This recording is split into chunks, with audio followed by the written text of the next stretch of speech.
Welcome to Timeless with Vivek Nitur. Our guest today is Makaran Sahasrabudhe.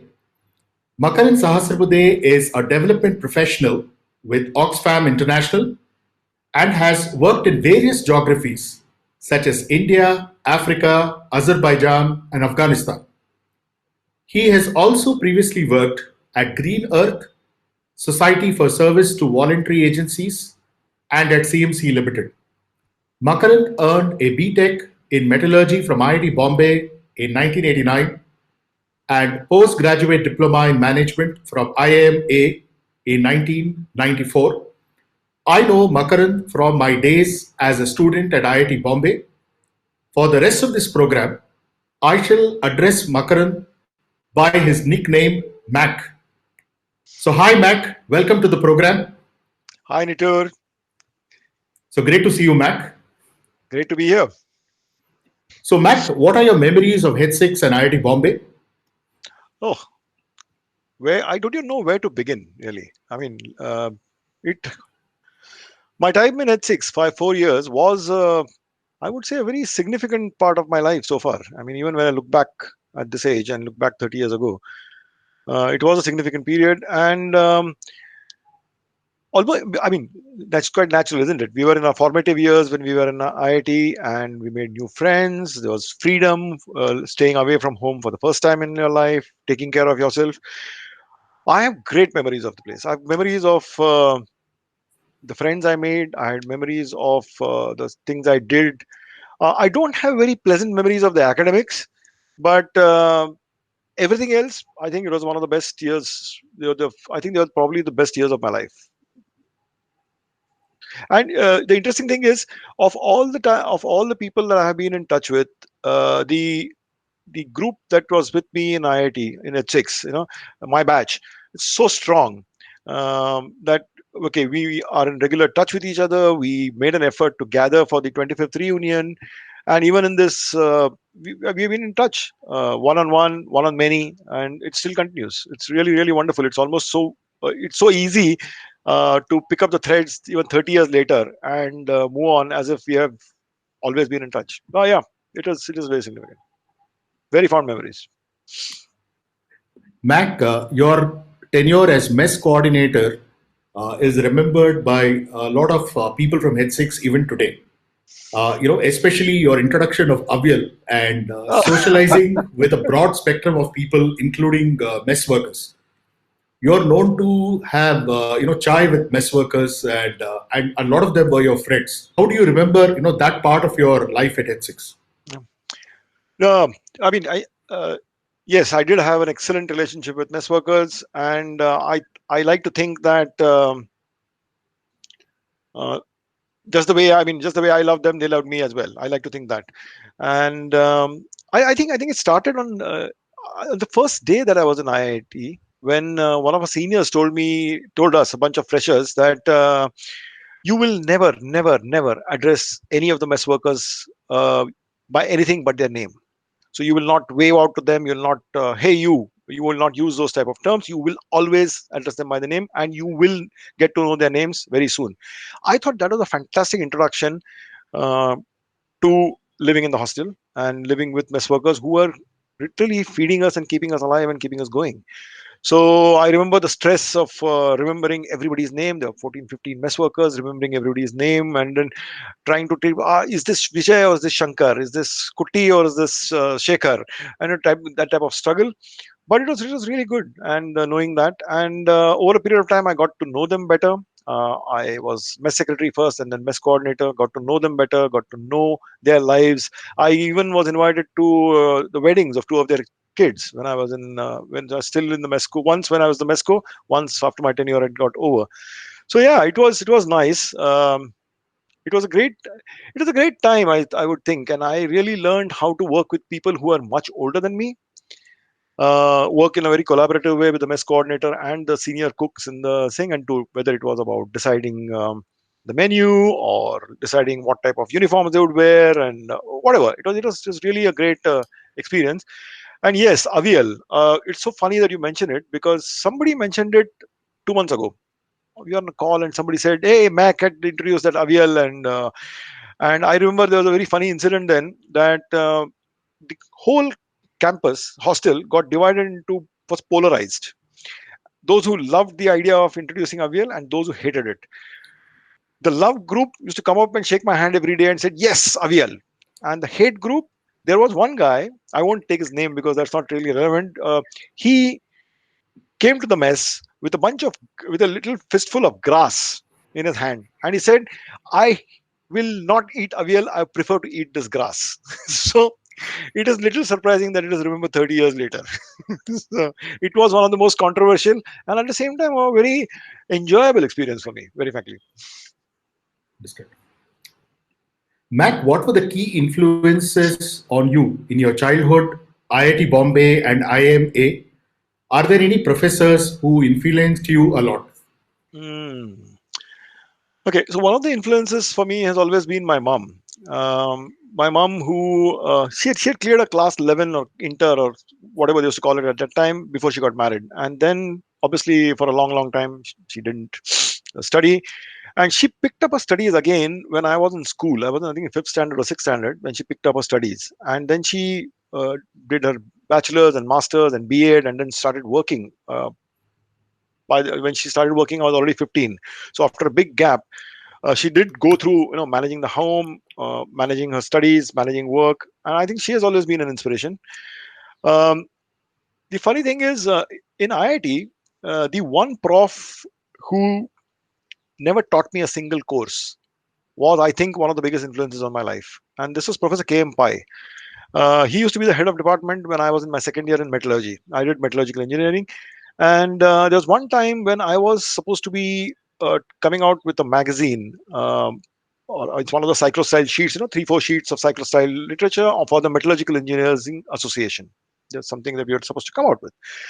And we used to use cyclostyling machine. You literally had to type up a stencil, cut a stencil, put in the cyclostyling machine, and then churn out copies. And I was dependent on somebody who worked in the department. And it was around 7:38 in the night, and the guy was supposed to come and help me and do this because I didn't know how to operate the machine or type for that matter. And then Professor Pai was, I don't know what he was doing. He was in the department, and he came out of his lab or office, I think, and he saw me in the corridor, and I was just pacing up and down, waiting for this guy to come. So Professor Pai asked me, "So what are you doing here?" He doesn't know me from Adams. Okay, he's never taught me. I'm a second year student. He doesn't know me. He's the head of the department. "So what are you doing here?" I said, "Sir, this is the problem." "Ah," he said, "Okay." And then he said, "Okay, let me help you." And he literally went to the typewriter, put in the stencil. He showed me how to put in the stencil. He typed the first page and showed me this is how you cut the stencil. And then he showed me, I still remember him holding it up to the air and showing this is how it gets cut. He went and put it on the cyclostyling machine. He put the ink, stacked the paper, and manually rolled and produced the first page. So he said, "Do you understand now?" I said, "Yes." He said, "Can you do the remaining 3 pages?" I said, "Yes." He said, "What have you learned?" So I said, "Okay, I've learned that as far as possible, I should be able to do a lot of stuff on my own and not be dependent on others and be held hostage." He says, "Remember that for the rest of your life." And off he went. I've never forgotten that, ever. That learning. He and Professor Pai never taught me a single course, but this is something that I've learned, and I've tried to live by that. Tried to ensure that while I may not do stuff, I know how to do it. Try to do that. And I am not so many. I mean, not so many influences. There are friends, were great friends, of course, and a very different world. But by the time I went to IIM, I was already older, and I think I also went in with, ah, I know a lot of stuff, and I don't really need to learn anything beyond learn life skills type of thing. Though I did learn, looking back, there was a lot of things that I learned, but the attitude was that okay, I'm old enough. I made my friends, and this is, well, IIT is the golden years. IIM is just something that I have to endure, that type of thing. So yeah, that's what I think. Those were the influences, really big influences. So, how was your stay at IIM, and what are the things that you remember the most from your IIM days? Um, the stay was good. It was fast. It was hectic, and it was very very different from IIT times because I think in IIT we made. I made, at least. I won't say, I won't generalize, but I actually made very good close friends who lasted 30 years, 35. I mean, we are still friends. In IIM, not so, because I suspect a lot of the people, or a lot of us who came to IIM were, first, we were older, and second, we were in quote unquote competition with each other in a real way, because we are all in the same class and we are trying to get the same things, more or less. Um, so I don't know. I mean, at least I never ended up making very deep friendships in IIM, except my wife, of course. And so I met her in IIM. She's a classmate, and we've been together since then. So looking back, sometimes I feel that I could have been more open. I could have made more friends. I could have stayed in touch with people more afterwards, which I didn't. But otherwise, it's IIM is not never been a place that I want to go back and visit. I've never been back to campus, even for the reunion. IIT, I do make it a point to go back for the reunions. IIM, no, I don't. It's just in my mental space. They are in two different places, really. Both important, both good, both have contributed to my life, but they are in different places, really. Mac, I understand that you first took an internship in the development space during your days at IIM. Would you like to describe that internship and tell us how it might have contributed to your eventual career in development? Oh yeah, I won't say it might have contributed. It has been the cause of me choosing the path I chose, and it happened in a very interesting way. I had worked for 3 years in CMC Limited before I went to IIM, and the internship really was a space where we could, those of us who had never worked, could experience some element of office life, get to know working with people, working with projects. That's what the internship was. 2 months is hardly a time where you can really do more than that. Now, I didn't need to go into a corporate office to know what it looked like, because I had already worked in one for 3 years. So one day I was just walking by the corridor and I saw this advertisement, one page, offer for an internship in Pune from an NGO called the Society for Service to Voluntary Agencies. Um, I was not looking for uh, exposure to an office or something that would enhance my CV. So I thought, why not try to go to this NGO? I didn't know what NGOs were. It would have been too much of a risk to join an NGO after IIM. I remember, I mean, I had gone into IIM on the back of a 3-year marketing business development stint with the idea that I would probably get better and get into industrial marketing or some that type of field. That is the motive behind going to IIM in the first place. So I just decided, let me go one experiment, and I came down to Pune. I worked with SOSVA, Society for Service to Voluntary Agencies, for 2 months, and I worked on some very fascinating projects. Even in 2 months' time, I was working directly with the chief executive officer, who was a retired IAS officer, and very sharp, very intelligent man who had a lot of experience with the World Bank, a lot of experience, obviously, in the government of Maharashtra as an IAS officer. Um, Intellectually, it was very satisfying. I got to meet very different people. I got to meet people from the development field, people I had never earlier run into, and the chances of running into them in corporate life are also rather limited. So very different perspectives. And at the end of end of my 2 months stint, when I asked them for a certificate of sorts, I needed to show certificate saying that I had done my 2 months internship, blah blah blah. Mr. Srinivasan, who was the chief of SOSO at that time, made me an offer. He says, "Why don't you come and join us?" So I said, "Look, it's a big step, so let me just think about it." And he was okay with that. And so when I went back, I thought about it, and I felt that, and they kept in touch. They used to keep sending me something. Hey, can you have a look at this? Can you have a look at that type of thing? They used to keep, and there was no mail at that time, no email. So they used to send me by postal letters. They would send some stuff for me to look at and keep me engaged. And I felt that this was good, and so I decided to join them in my second year, first term. Towards the end of first term, second year, I decided to join the SOSWA. And at that time, I wasn't very sure that that would be my career path as such, life goal. I just thought it was interesting. The work was interesting, and so it was worth trying out. And my condition, I remember telling Mr. Srinivasan that the work has to. I mean, it is. It is for you to keep the work interesting and keep me interested. And I'll give you substantial time. I said, not 6 months, 1 year type of thing. I'll stay with you for a substantial time. And I did end up staying with them for 3 years eventually. So that's how I got started. And once I got started in the sector, I got hooked. And I didn't really look back. And I just continued and continued till I think I reached a point where I was not even thinking about thinking of anything outside. And then I reached a point where probably even if I were to start thinking about something outside, nobody would be wanting to look at me. So I sort of grew so far away from the private sector that I had very different perspectives, different approaches. So neither of us would be interested in each other. But it's been what? This is 94, so it's been 26 years now, 26 years and a month, and yeah, here I am, still in the same sector.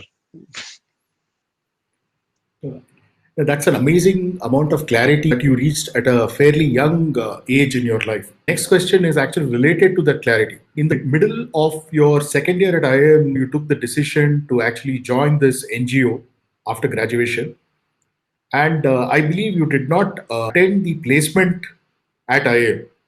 So this is very surprising because most people who join the IIM program do so in order to attend that placement and get a lucrative corporate job. So how easy or difficult was that decision to not attend the placement at IIM? Oh, okay. Okay. There are two parts to this. Okay, there are two sides to this. Yes. One is that having decided to join SOSWAN, having made a commitment, it made no sense whatsoever to join the placement and get involved. You must remember that a placement in placement season, the 5 6 days of actual when the placement interviews are happening, is an extremely stressful time in IIM. Extremely stressful. Tempers are short. There are arguments that break out because everybody is competing with everybody else, and it becomes very, very ugly and very, very stressful. Not the best of times to be in IIM at that point of time. And you're right. I mean, we do go there because we want better jobs.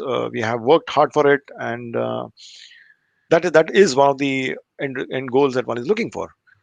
So it was in a way easy not to be in the stressful situation, but it was not easy to be around simply because at every point of time when people would come and say, hey, I got this job with TAS and I got this job with McKinsey and I got this job with Citibank type of thing, you start asking yourself, have I made the right choice? I'm joining an NGO. I'm going to be single-handedly bringing down the average compensation offered to the batch, literally single-handedly bringing it down. Have I made the right choice?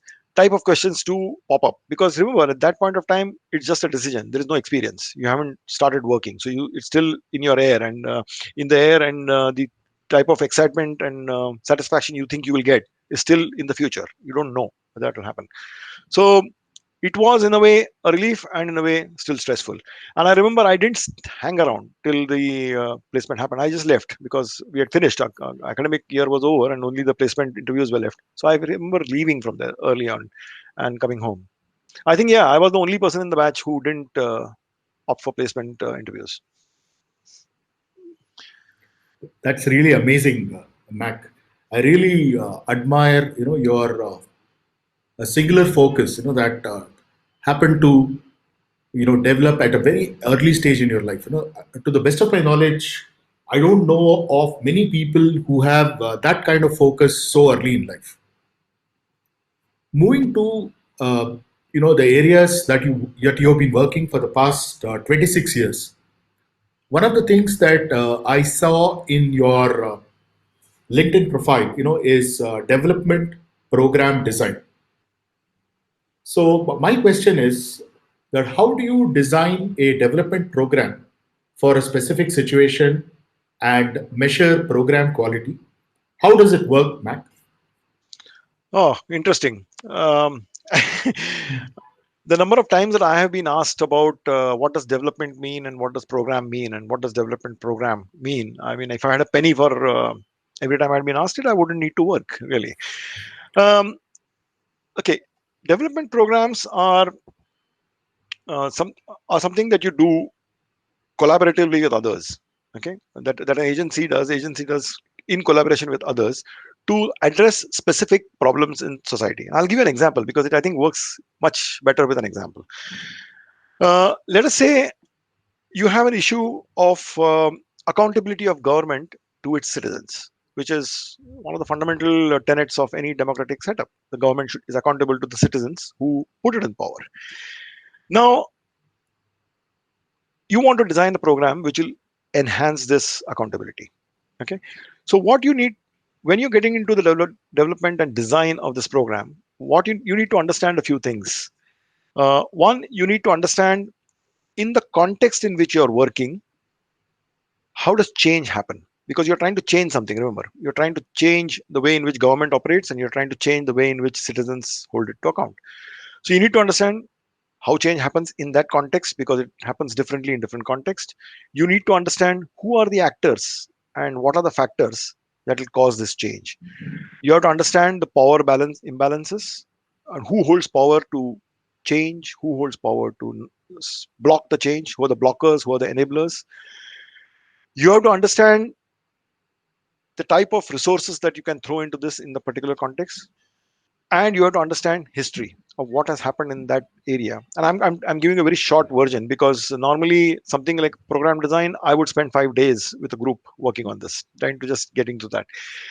So there are a lot of preparatory work that you need to do. You need to work with a lot of people to understand this. And as you develop, you start off with what we call uh, our idea or our theory of how change will happen in that context, and you start designing your program in that manner. So you try to start getting in people and institutions who will work in a complementary way. You start designing activities, you start budgeting for them, and that's how program design comes to uh, happens. It's I'm describing it as a linear process, but it is more often it's very iterative. You go 2-3 steps, you come back, you go 2-3 steps, come back and check, and then you come up with the program design, which is a live thing. It is not as if you design and keep it to the side and then just start implementing, because you need to keep checking whether the assumptions that you made hold are valid and whether you can still go ahead. And that's also part of the monitoring of the quality, because ultimately you're not doing it for intellectual satisfaction. You're not doing something. You are doing it to get change, to trigger change, and you're also doing it with the humility that you are one of the many factors that will cause change or impede change. So I think that humility is quite important. So you can never or almost rarely claim that you have caused change. You can at best claim that you have contributed to change, because there are so many factors that are totally beyond your control. You can't really take the example of you're doing a fantastic program, and an epidemic breaks out, or a war breaks out, or there's a natural disaster, and everything gets set back by months. Not in your control. Um, so assessing for program quality is essentially trying to keep track of whether what you thought would work is actually working, whether the path you thought would take you to some change, you're actually on that path, or you're meandering off and this thing. And most importantly, trying to assess that what you're doing is still not causing any harm. Okay, just like the medical doctors have the Hippocratic oath, in the development field, we also have something called do no harm principle, which is the basic tenet of programming, of any type of work that we do. Whatever you might do, you may not be able to create great good, but you should definitely not do harm in a particular context. And that is something that you have to keep watching out for. Do I have the time to give an example of this? Yeah, please go ahead, Mac. Yeah. So there was a program that we were doing in Tanzania, and this was about women's empowerment.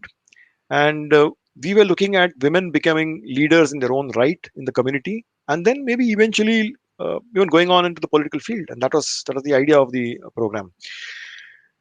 One day, I mean, and we were monitoring for it. We had designed it with the community. We are working with local agencies. We're looking thing. And then one day in a monitoring visit, and I remember being there. Then this thing, there was a curious type of silence in the group, and the women's group was not very vocal. They normally were very vocal. So we dug deep, and I didn't speak Swahili, right? I mean, so I was speaking through an interpreter. There was a team with me, and we sort of started digging deeper and deeper until it transpired that one of the women who was shaping up to be a leader had gotten badly beaten up at home. And the reason she was beaten up was that she had dared to question the village chief on some decision that he had taken in a community meeting, and her husband didn't like it. He said, "How dare you question the village chief and show disrespect? It reflects badly on me as the head of your, or as your husband and the head of this family." And so he beat her up. So this is, I mean, while this was a good eye opener, we were, while we were trying to promote women's leadership, at no point of time did we want it to be harmful to them. And so that was a wake up call type of thing, because this is an unintended negative impact and you need to watch for these type of things. And so then we changed the interventions. We started talking to the men more and seeing that this is not a threat to your power. This is about, so we had to alter, we had to take a step back, we had to alter. And that's the part about the program quality part. You really need to look at, is it causing impact? You can't get carried away. Oh yes, it's causing impact, women are speaking. No, but is there a negative consequence? You need to keep checking that as well. So it's fascinating in a way. And what works in Tanzania, if you use a template and pick it up and put it in Uganda, which has got a border, it may not work, because how things happen in Uganda are completely different from the way they happen in Tanzania for a variety of reasons. But just trying to understand them, trying to appreciate the nuances is a eternal learning journey. There isn't anything like a quick, isn't anything like a template that you can apply, really. Mac, it's fascinating that you talk about the differences between Tanzania and Uganda. We'll talk more about the various regions of Africa a little later in our discussion, because I know that that's a topic that's very close to your heart. My next question is about the key development challenges for India or any other country. How have your experiences been, and what are your key learnings in the rural parts of India? Oh wow, uh, that's a big question, really. Um,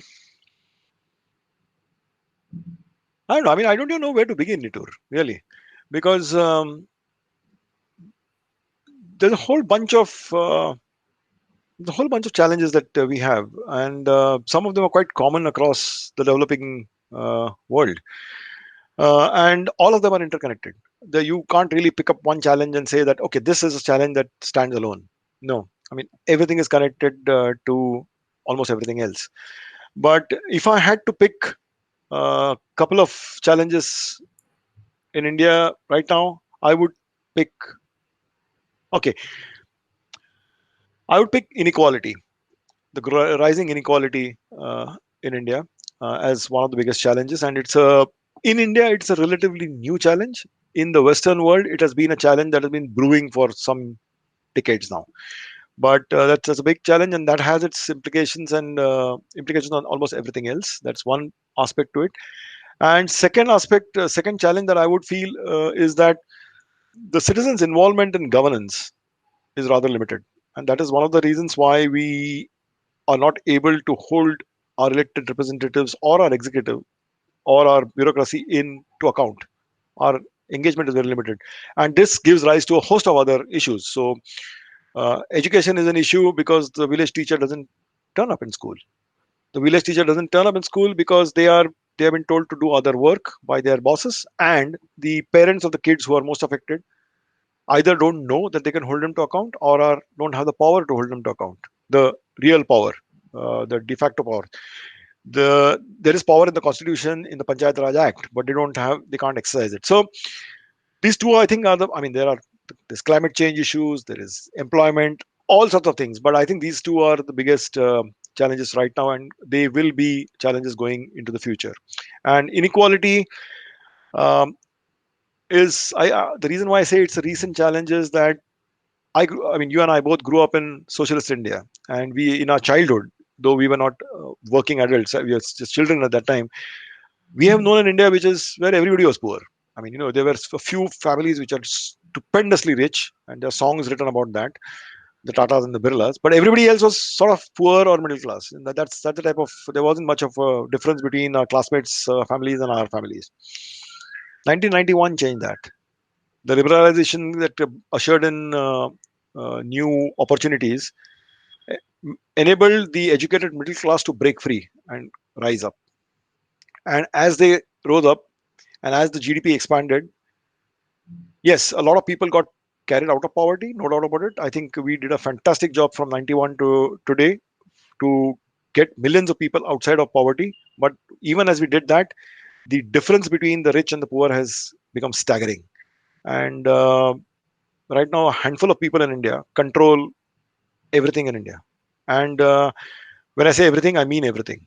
They control the policies, they control politics, they control legal institutions, some overtly, some covertly, and naturally they don't want to give up any of the control. So it perpetuates, and they grow richer. The poor also grow slightly better off, but the gap keeps increasing, and the power imbalance keeps increasing, and that is dangerous. That is not a great idea. Inequality definitely not is definitely a challenge, and it exacerbates almost everything.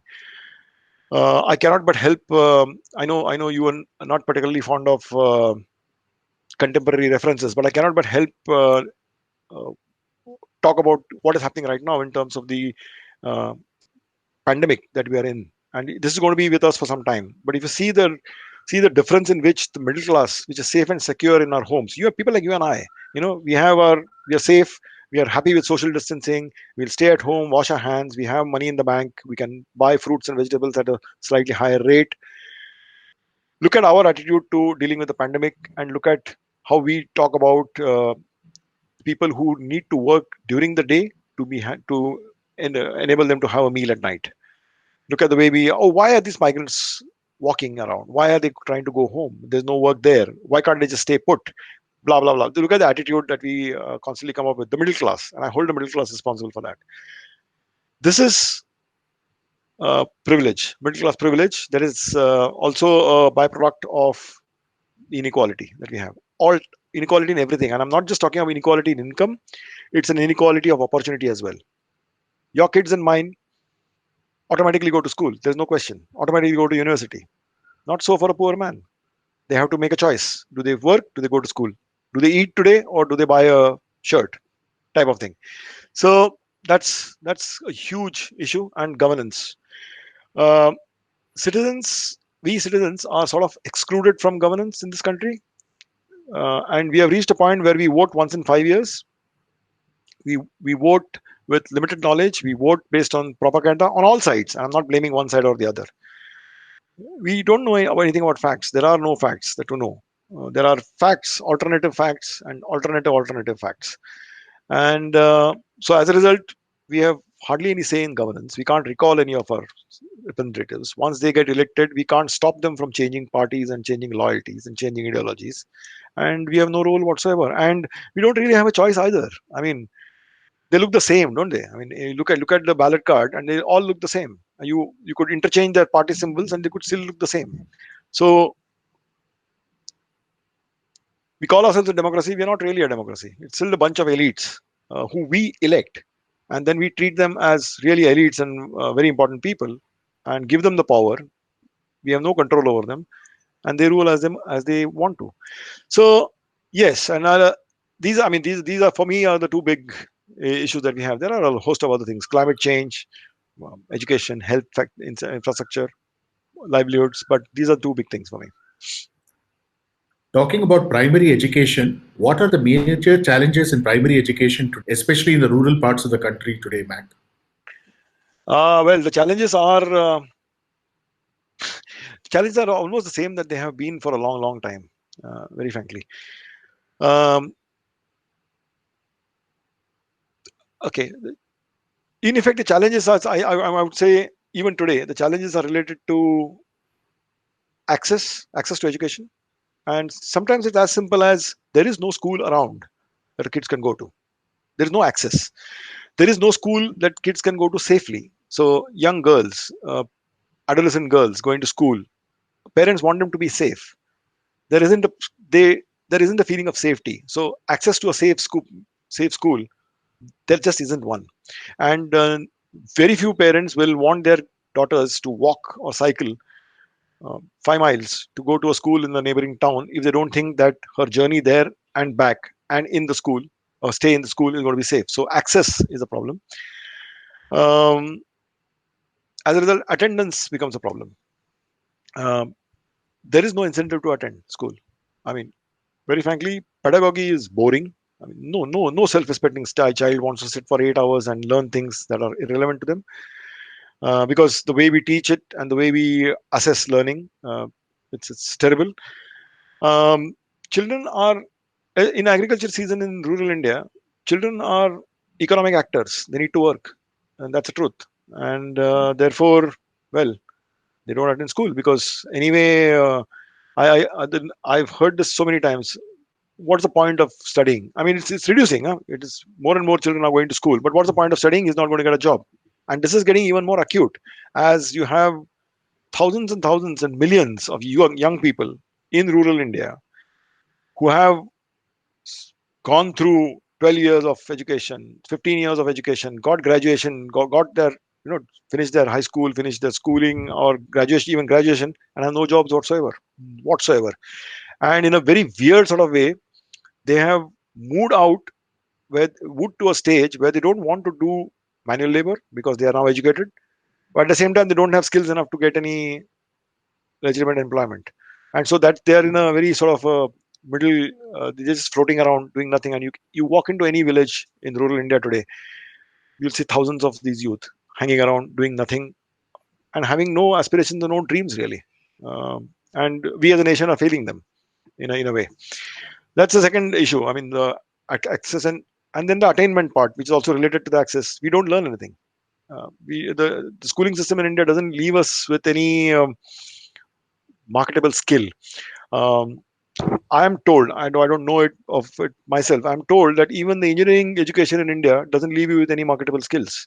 Industry has no use for what dubious skills a person with an engineering graduate or engineering degree has in India. And apparently, they need to be retrained to be made job fit. We have been talking about aligning our pedagogy and our curriculum with the demands of the industry for a long time. We haven't done anything of that sort, really.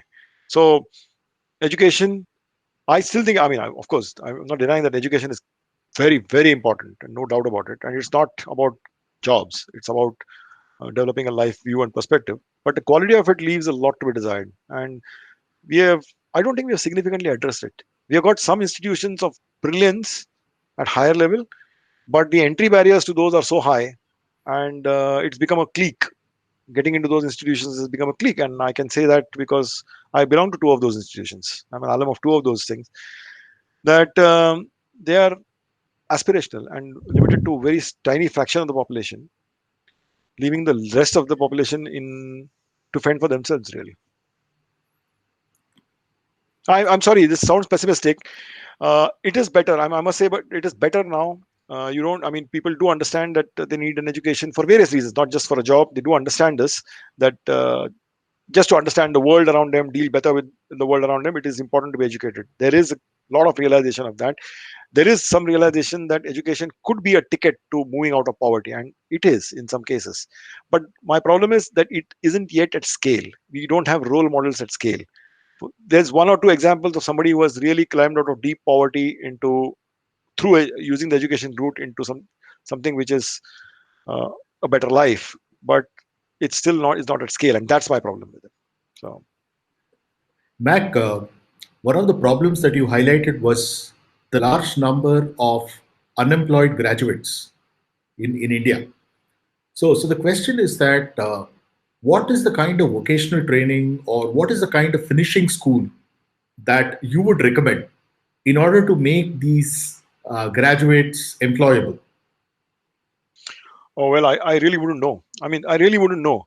But the one thing I know after having seen a lot of government and NGO efforts in running quote unquote what you call vocational training, the one thing I've learned is that I mean, one needs to really have clarity in what is it that one is creating. Okay, so if you're creating a I mean, I've seen a lot of things saying that okay, let's run a school for car mechanics or plumbers or electricians. I mean, a lot of agencies which do that. Government does this in the skills program. But seriously, I mean, is that what you want to train people for? Or do you want to train people to become entrepreneurs, which is a very different skill set altogether. And then they decide, depending on what the market situation is, what skills they need to acquire. Whether they want to become a plumber, or whether they want to become an electrician, or whether they want to become a plumber today and maybe move into some other trade later on. This entire business of creating a factory of plumbers and factory of electricians and factory of car mechanics, I'm not certain that that has been solving a lot of problems. And also, at a particular, I also feel that, yeah, you train them. So what? How are they going to ever get into a business? How are they going to establish themselves? If you're having thousands and thousands of, how many plumbers and how many electricians can a city absorb in a way in which they can create their own, have their own livelihoods anyway? So I'm not, I'm not entirely certain that a, teaching a particular trade is a great idea, but teaching how to decide a trade and how to become an entrepreneur might be useful, but I wouldn't know. I really haven't worked much on this front. But we do have a skills problem, and we do have a issue related to, yeah, they get skills. So what happens after that? Even if you have to establish business, you need credit, you need some stamina to, by the time you are getting into getting it, getting moving, becoming a growing concern, you need that sort of. Teaching trade is useful only in a limited way. You can't have a million people working, being trained as plumbers or as motor mechanics. uh, Also, you can't have a million you can't have an economy where most of the people are entrepreneurs. And remember that in India, when we talk entrepreneurs, we want to think of Narayan Murthy and the Narayan Murthis of the world who started Infosys. But when you, the they are a minority, a very small minority.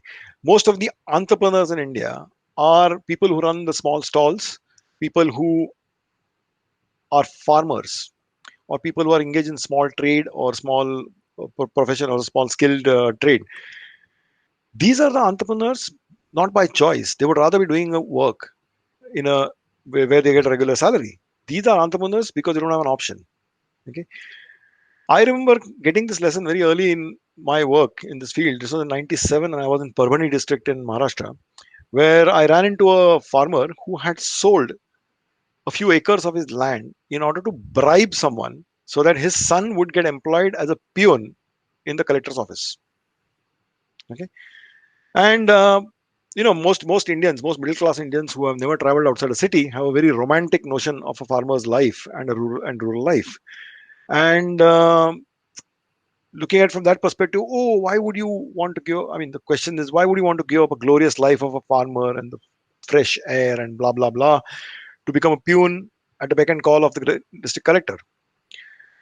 But the point is that the farmer didn't want his son to be farmer.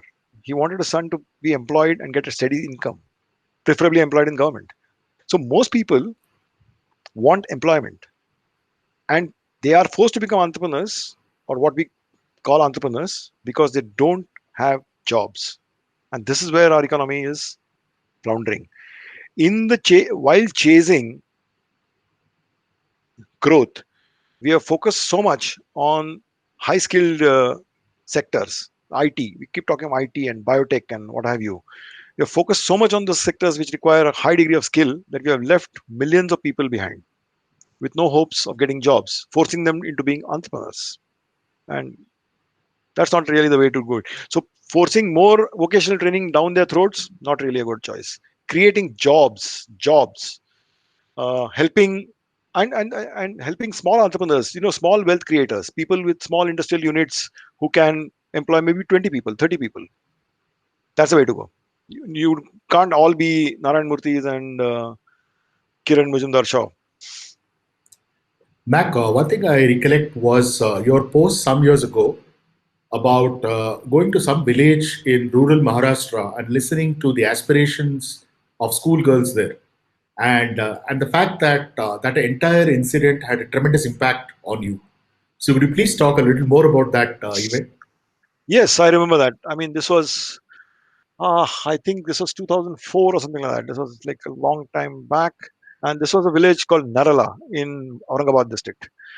I still remember it because it was one of the most, how do I put this? it was one of the most intense interaction that I had with young people. At that time, in young girls from a rural area. It is often I often had interaction with boys, but young girls in rural India, rural Maharashtra, coming out and talking to a strange man in their village, even though he's accompanied by people they know, was a novelty, and nobody stopped them. Nobody saying it was really really fascinating. And what was the most striking was that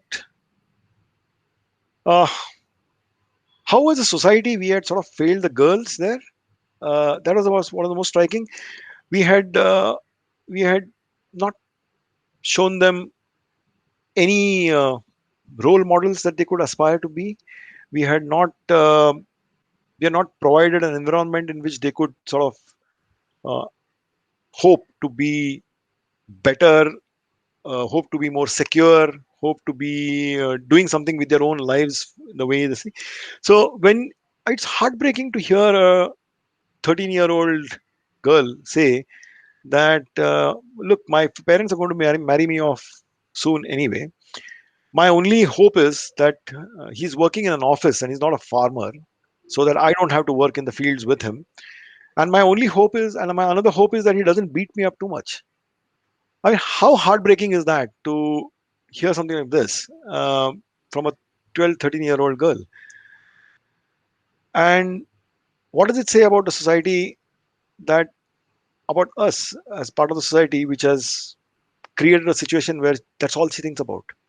It did create a lot of fussing. I remember I this happened uh, this happened in the early evening, and I traveled late that night. I reached home very late in the night, but I just had to write out what I had seen, and so that's where I wrote out everything that I remembered from that conversation. And yeah, it was a significant thing. It was the one point where I came face to face. I mean, one of the many times, but that was one very intense thing where I came to face with the fact that I am so privileged, and I have always been so privileged. Mac, you are one of the few people who has had a very, very deep exposure to Africa that that I am aware of. So, could you please talk about your experience in Africa, the deep-rooted issues in Africa, and also please introduce our viewers to the various regions of Africa. Like, for instance, which countries are the Horn and which countries are in East Africa and so on, because you can safely assume that most of us do not know much about Africa. Okay. Okay, so first and foremost, I absolutely have no claim to knowing about Africa. Africa is a massive continent, over a billion people, and 54 countries. So no, I have exposure to a limited part of Africa, which is the East and the Horn of Africa, really. So East Africa would be countries like Kenya, Tanzania, Uganda, Burundi, and Rwanda. And the Horn of Africa, and it's called a horn because it's shaped like a horn, would have Djibouti, Somalia, Eritrea, Sudan, South Sudan, and Ethiopia. So I went. I was working in Africa, in the Horn and East of Africa, for about 3 years. I was with Oxfam at that time, and we were active in these 10 countries in these two regions. We are also active in Central Africa, one country in Central Africa, that is the Democratic Republic of Congo. And in the 3 years that I was there, I had the privilege of traveling extensively to all these places. Literally, I mean, and traveling not to the capital cities, but traveling into the rural areas and working, interacting with communities there. I didn't know the language. I didn't know the language in any of the countries, but I used to always have colleagues with me who would help out. And it was, yeah. So that's the first thing. I mean, I don't really know Africa as such. It's just a small part, and I think I know a little about Africa. What I learned from a lot of reading, a lot of interaction with people from the region, bureaucrats, friends, colleagues, and communities, NGOs, and thing. And it's a fascinating place. I mean, and again, just like any other thing, no two countries are the same. It's completely different. I mean, the the resources that you can see there, or the issues that you can see there, are issues of the developing world. That aren't. It isn't as if it is something exceptional. It is, again, everywhere where There is poor governance everywhere. Where there is a legacy of colonialism, the land has been left poor. The people have been left poor. I mean, in the country that I was engaging with, there was elites ruling in a democratic setup, and the poor having no say in just the same problem that I talked to about in India. The same issues. Uh, not much of an engagement in governance, and not much of an engagement and the inequality. On top of that, in some of the places was conflict and violence, tremendous violence. So this was especially. I mean, I remember when I went there, the war between North Sudan and South Sudan was still on. And I was there when the referendum was held in South Sudan, where it decided to secede from the North and become an independent country, which is the last independent country in the world, South Sudan. And I was there when it happened. Saying, um, yes, and it's it was a tremendous learning experience. Very frankly, I mean, the issues were very different, and I mean, I had experience of working in India, a year in Afghanistan, a year around South Asia, but the issues, while fundamentally were the same, the approaches and what worked in the Horn and East of Africa were very different. And then I also had I would say, okay, I was there in one of the worst food crisis in recent times. That was in 2010-11, where over a few million people were affected, and thousands and thousands died in the famine and the food crisis in the Horn of East of Africa. Horn of Africa mainly in 2011. I was there working in that time, and some of the things that I saw there on heard will sort of live with me forever. Um, Very very different place, very fascinating, and a great place to work in for somebody in my line of work, for somebody in any line of work. And again, changing fast. I mean, I was there between 2010 and 2013, and when I revisit now, sometimes I don't recognize the same cities that I've been traveling to, because things are changing so fast. Even in the cities, urbanization is a big issue. um, Both positives and negatives that come with urbanization. You can see that the population is getting younger and younger. There are more and more young people, and just like in India, um, the people who govern and make decisions are older, and who are disconnected with people who are young and have very different aspirations. You can see the same thing in Horn and East of Africa as well. Since then, I've had opportunity to travel to some parts of Southern Africa as well, and but I wouldn't say that I know too much about it, and I really wouldn't want to make that claim. It's just been short trips, really.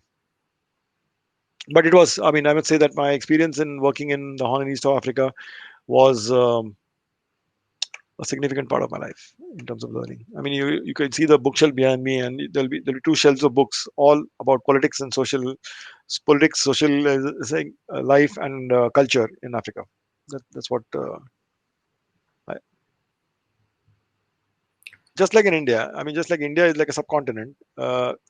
Every country, even within the African continent, is itself very complex. Just to give you an example, Kenya has 39 prominent tribes, people from 39 prominent tribes in one small country. It's not a very big country compared to India, but it's still got 39 different tribes, and all of them have their own different customs.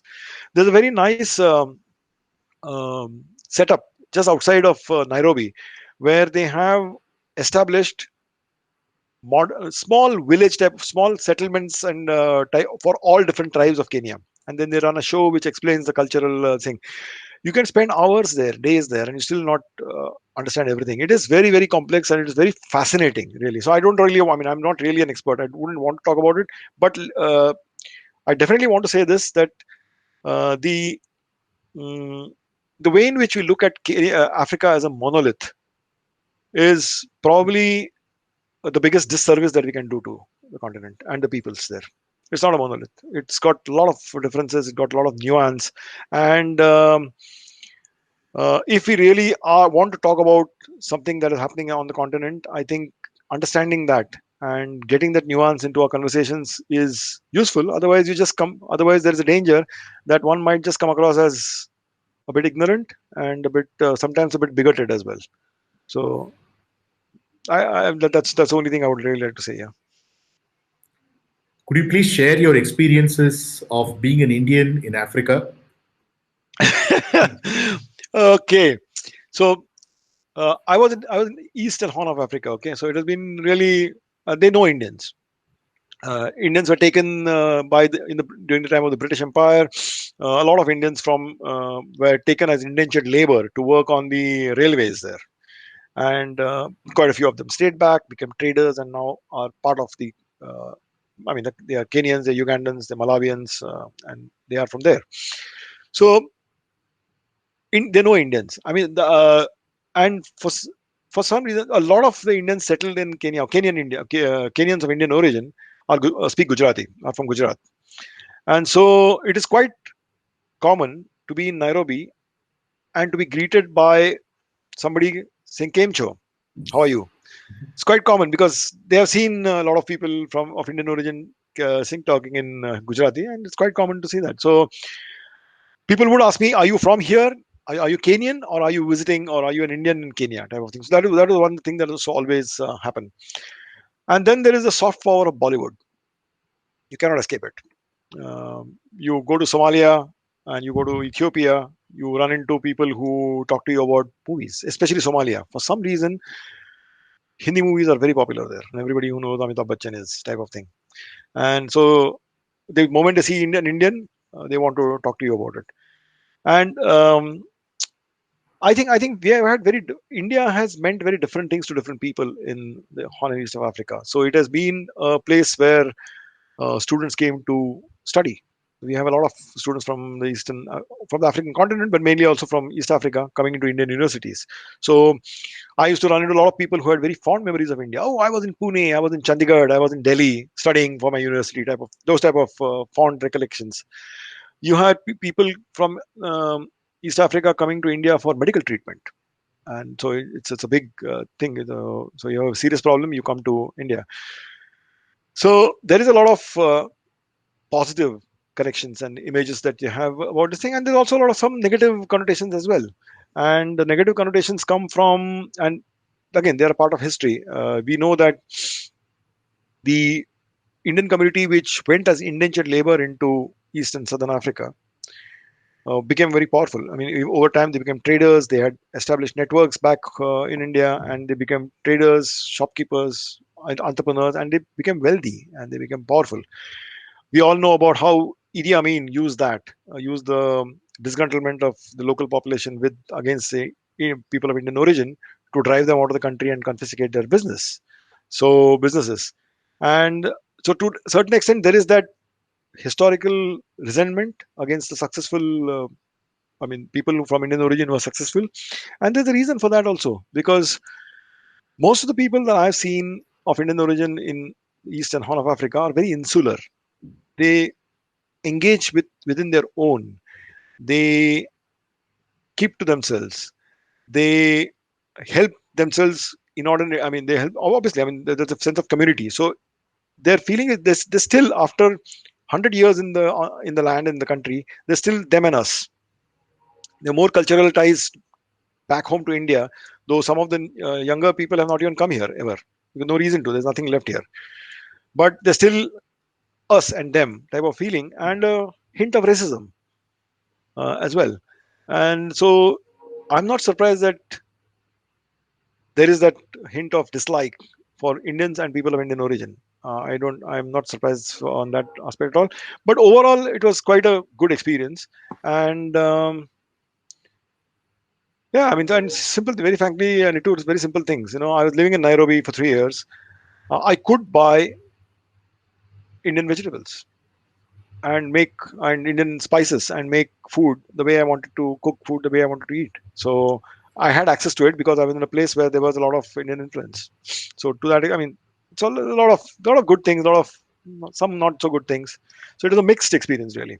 But one of the most hilarious, and I must tell you this, and this happened in Eritrea. Most people won't know that there's a country called Eritrea. It's a tiny country on the sea, and I was there the day after India won the World Cup in 2011, Cricket World Cup. I was walking on the street when a bread seller stopped me and said, "Congratulations." And I was wondering why. Why was he saying that? They don't even play cricket in Eritrea. So he said, I saw I for a victory yesterday. And the reason he knew it was that there was a big Indian population in Eritrea because Eritrea has imported a lot of teachers from India at university level and some experts in agriculture to help the government there. So there's a community of Indians there who had rented the only theater in Asmara, the capital, to watch the match. And that's why everybody in Asmara, it's a tiny city, knew that India had won the World Cup in a country where nobody plays cricket. Fascinating. So I've had a lot of these type of chance interactions with people in weirdest of places. It was fun. Yeah, that's interesting. Uh, would you like to comment on the Chinese presence in Africa? Yes, I wrote about it in the Forbes magazine sometime back, some years back. It's a huge presence. Everybody knows that, so I won't repeat this thing. It's a huge presence, and they're a dominating force. The Chinese have stepped in uh, significantly into the African political and social economic system, really. And and why not? I mean, they have something to offer, and they have something to take away. So they need the raw materials. They need the markets in Africa, especially with the growing middle class or growing rich and growing demands. They need the market, and they need the raw material. So China has very strategically engaged with the African continent, African leaders. I mean, who else but China has the power of inviting the heads of state of all the countries and ensuring that all 54 of them are in Beijing at the same time? No other country in the world has managed it. China did. So, and I think also the continent is getting something out of it. The Chinese have built infrastructure, and they have first offered something and then taken something back. So it's always been that thing. So we'll build you a port, you give us raw material. We'll build you a railway, you give us this. So it's never been there's never been conditions like um, you give something first and then we will offer. No, China has always invested, and that investment is paying off. They have a huge presence. Um, you cannot pass through any airport, and especially some of the more hubs like Addis Ababa or Nairobi at any time of the day without seeing hundreds of Chinese people at the airport. You cannot. I mean, there's always people moving in and out, going to different countries, and in the remotest of places, in remotest of villages in the Horn of Africa, including South Sudan, I've run into Chinese citizens working on roads, working on power infrastructures, thing. So not surprising at all, really. I mean, they're going to be a big presence, and they are also a counter to some of the conditional support that the Western democracies offered. After the end of the Cold War, Western democracies suddenly realized that human rights are important and environmental rights are important. So they started putting conditional conditions on the African governments for grants. Chinese don't put such conditions. They don't care about. They don't really care about human rights records of regimes in the African continent and or the environmental protection type of thing. And so they are much easier to deal with to begin with. How that will pan out in the long term, don't know really. Understand. Moving from Africa to Afghanistan, Mac, I'm aware of the fact that you spent a lot of time in Afghanistan. And one of the things I've learned about your stay in Afghanistan is that you learned Dari in less than 3 months after your arrival there. So how did this happen? Okay, so I was in Afghanistan for a year between 2008 and 2009, May 2008 to May 2009 for a year. And when I went there, the security situation was not terrible, but it was not great either. So we still had to, we stayed in a team house with some security, and then we went by cars most of the time to office. Though the office was just a kilometer away, and we traveled by car back. If you had to go anywhere within Kabul, we had to take the car and go. And while there was no armed security, because Oxfam doesn't, I mean, we don't allow arms anywhere on our properties or the thing. So it was security was just, I mean, just on a guard. I mean, guard with a stick, literally. But it was a gated community that we were living in. There was nothing to do. Nothing to do. The team house had a cook, for 5 days a week, the cook would make food when we went in the morning to office. The office had a kitchen where they would make lunch. So you had lunch in office, you had breakfast at the team house. By the time you came home in the evening, dinner was ready, and you could just have dinner. What do you do? So either you go crazy and stay in office because the work would never end. Either you do long hours at work, or you do something fruitful. And there is the limit to how many books you can read and how many movies you can watch on DVD. So I decided that okay, let's learn Dari, let's learn Farsi, and so I inquired whether it would be possible, and it was possible to learn. There would be a teacher who would be able to come and teach for about. I mean, he used to come, Sharif. That was the name of the ustad, who used to come for about 45 minutes every day, and you could tailor that. You could tell him 3 days a week, or you could tell him 5 days a week, type of thing. So I said 5 days a week. He would come 45 minutes, and then in the evening I would come back and study. I would rewrite what he did, and I would study. And so he had his own style of teaching, and he saying it was fun. And most importantly, what happened in tour was that I had lots of people to practice with around. Everybody spoke Dari, so I could practice. And then most people were very kind to the mistakes that I used to make. And this they would correct, and they would be very. So they would go out of the way to correct. And then I remember there was I struck a deal with two of the security guards who were the part of the team in the team house. And every Saturday, Sunday, Friday, Saturday, when we had the weekend, we would spend 2 hours together between breakfast and lunch, where they would speak to me in English because they were trying to learn English, because that was their way of trying to see a better job, become a driver, because most of the international institutions wanted somebody who understands some English so that the expatriates would talk. So they wanted to learn English, and they were practicing their English, and I was practicing Dari. And so I would speak to them in Dari, they would speak to me in English. And between the two of us, with our totally broken language skills, we would manage to communicate somehow. Nothing philosophical, simple day-to-day things about I had this for breakfast. I'm wanting to go to this thing. This is the type of shirt I want to wear. This color shirt I want to. Simple conversation, simple sentences. But it was very useful. And then over time, I sort of started speaking more and more, and I got good enough. Now it's all become rusty now, but I got good enough to be able to be in a community meeting or a meeting of partners in who would be speaking in Dari, and I would be able to, with the context, I would be able to pick up most of the stuff. So nobody had to translate for me after that. Again, not the very philosophical discussions, not the very abstruse type of thing, but enough for a day-to-day conversation, and even enough for the work related conversation, especially if I knew the context. And this happened in community as well. So yeah, I mean, I think I learned because the teacher was good. Sharif was really, really good. And also because it was one of the most productive ways of keeping myself engaged without going crazy. Did you also travel into the rural interiors of Afghanistan? Yes, I did. In central Afghanistan and in northeast Afghanistan mainly, I did travel to the interiors. Again, a very rough, very difficult terrain, but beautiful landscapes. Very, very poor people, battered by 3 decades of war, which they had not sought out.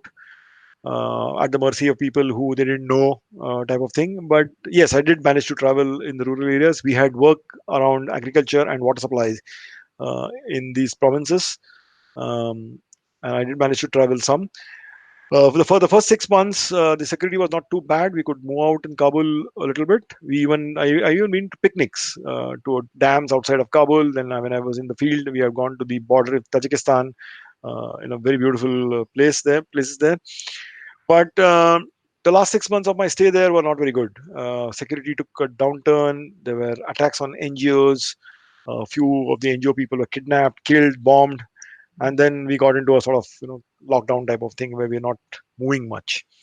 Yeah, it was quite sad at the time. But otherwise, yes, I did travel. I did travel some, not as much as I would have liked to, but I did. I did get out of Kabul. Right. So, how was your experience in Azerbaijan, Mac? That was fascinating. A very short, it was a short stint, but it was good. It was good fun because it gave me an exposure to a country from the Soviet era, from the Soviet Empire, so to say, Azerbaijan, but independent. Very different. I was just before I was there just before Nowruz, which is a very big deal and very big festival in Azerbaijan. I did get to travel around within Azerbaijan as well. We were working on a agriculture systems, market systems project there. So I did manage to engage with a lot of farmers in Azerbaijan. The experience there, it's a middle income country. Okay, the experience there sort of was very different, because what the Azerbaijanis called poor was by no stretch of imagination poor when you put it in context of what I had seen in South Asia or India at that point of time. So again, a very different experience, different peoples, different culture. I knew nothing about the language, nothing, not one word. And I operated there for all the time that I was there. I was living in an apartment on rent, and I would do my own cooking type of this thing. So I would operate by hand gestures and just pick up things that I thought were what I thought they were. So there have been times when I have picked up what I thought was milk, and it turned out to be something else, because I couldn't read the packet and nobody could speak to me in English. And well, it is good fun. Again, a very different set of people that I worked with, and a different coming from a very different background and different outlook to life, and a society where the social capital was really really high. People were really educated, technically savvy, and not just the men, the women and the men.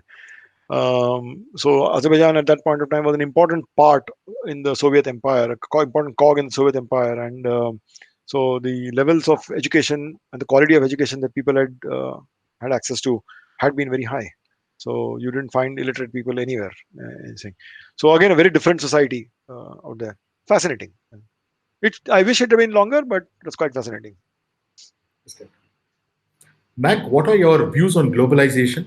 And would you also like to comment on the recent trends on reverses in globalization that we see all over the world?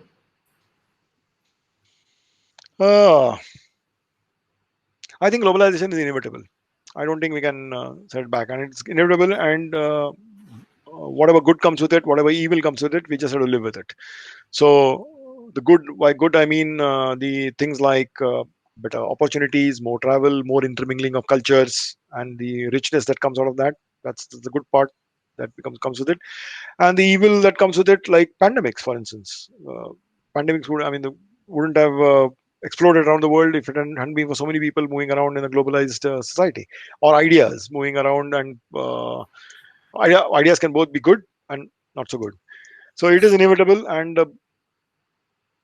the easier we accept it and adjust to it and pick up what is good, the better it is for all of us, I think.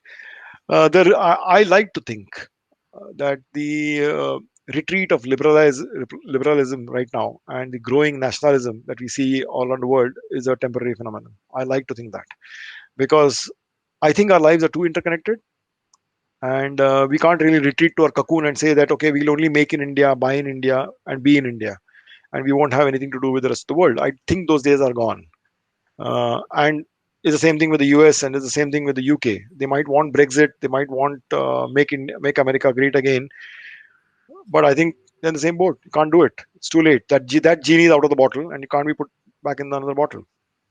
So the unscrupulous politicians will use this as an opportunity to gather people around a point where they're othering somebody, but this is going to be temporary. People are soon going to realize, even now as we talk, people are beginning to realize that if people are not going to come in from Central Europe to work in the agriculture sector in Britain, the fruit are going to rot on the trees because there's nobody to pick fruit, because the British people don't want to pick fruit, which means that the Central European people who are coming in are not really taking away any jobs that the British were doing. It's as simple as that. So people are already beginning to realize this, and I think over time, I'm hopeful over time that we will get more sensible, and we'll not look at the inevitable globalization with a jaundiced view, but we'll really try to make the most of what are the positive aspects. So I think there are a lot of positive aspects, really. Mac, would you have any recommendation for a strategy for poverty alleviation that could work across geographies? No, I mean, it's too big a subject, really. I mean, it's really, really too big a subject. I don't think I don't think there can be one strategy, really. And every Every geographical subgroup really has a different approach. Like I was talking to you about the program design, there Yes. can't be a single strategy. And anybody who says that they have a single mantra to wave and want that they will wave and poverty will vanish, I don't think it's possible. Because look at the current two biggest examples. China raised its people out of poverty with one approach, one political system, one cultural system, and one social system. India also raised a lot of people out of poverty with a very different system, and both of them have worked. The speed has been different, probably, but they have worked. They fundamentally have worked. So different strategies, different peoples, and even within India, different states have done differently based on who they are, the cultures, and the strategies that they adopted. So one strategy, I don't think, Nitur. I don't think that is really possible. So the question is that how does one fine tune a particular strategy to a given local context for poverty alleviation? Uh, one okay. The one thing to do would is to stand on the shoulders of giants, learn from what has happened already, learn from history. I think too often people in my field are guilty of thinking that they are the ones with an original idea. They're not. Things have been tried out in different places before, and there is a lot to learn from what has been tried, what has worked, what has not worked. So even before thinking of how shall I be elevating strategy, poverty, or whatever problem that you want to address, I think learning about what has been done in other places and what can be adopted is essential. Knowledge is cumulative. Knowledge is not, don't always generate new knowledge. You just build on something and you build and build and build. That's the one part. And secondly, I think giving yourself the space to fail and innovate is important. Look at the systems that we have. Look at the place that we have boxed ourselves in. Whether it is the sector that I come, the development sector especially is guilty of never accepting failure. Whether it's a government scheme or whether it's an NGO claiming project success, we always like to say, "Oh, we were successful because we did this." Yes and no. I mean, a lot of things have not been very successful, and unless we accept that there has been a failure, we're never going to learn and improve.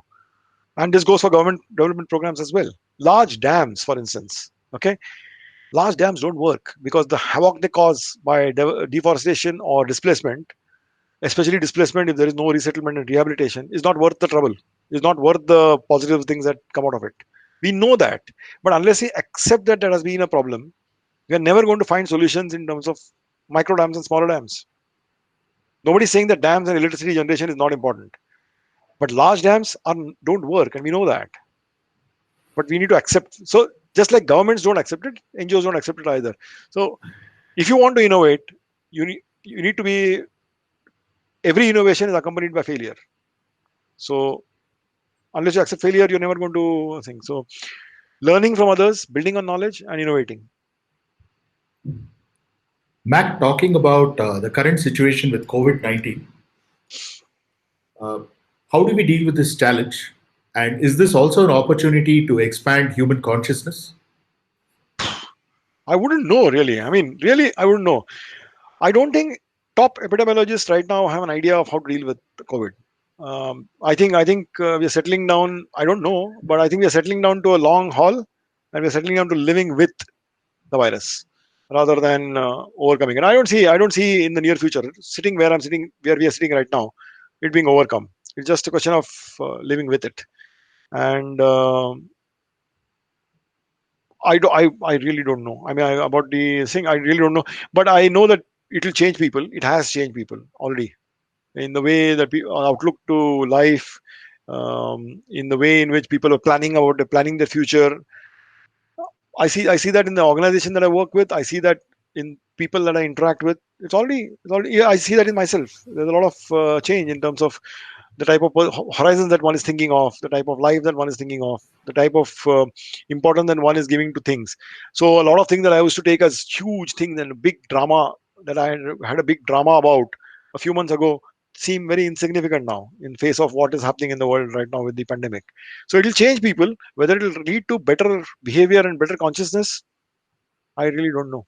Because the pandemic, on the one hand, has shown that human beings can rise above petty selfishness and be really altruistic. It has shown that, and it has shown a very vicious, bestial side to it that all of us have as well. So I don't know. I really don't know. Mac, it has been very fascinating to have this discussion with you and learn a lot about your development efforts in various different geographies. So it's really been great talking to you, Mac, and it's great seeing you after many years. I think it's almost 2.5 decades since we last spoke to each other. Yeah. So it's really great. Thank you very much, Mac. Thank you, Nitur. It's been fun talking to you.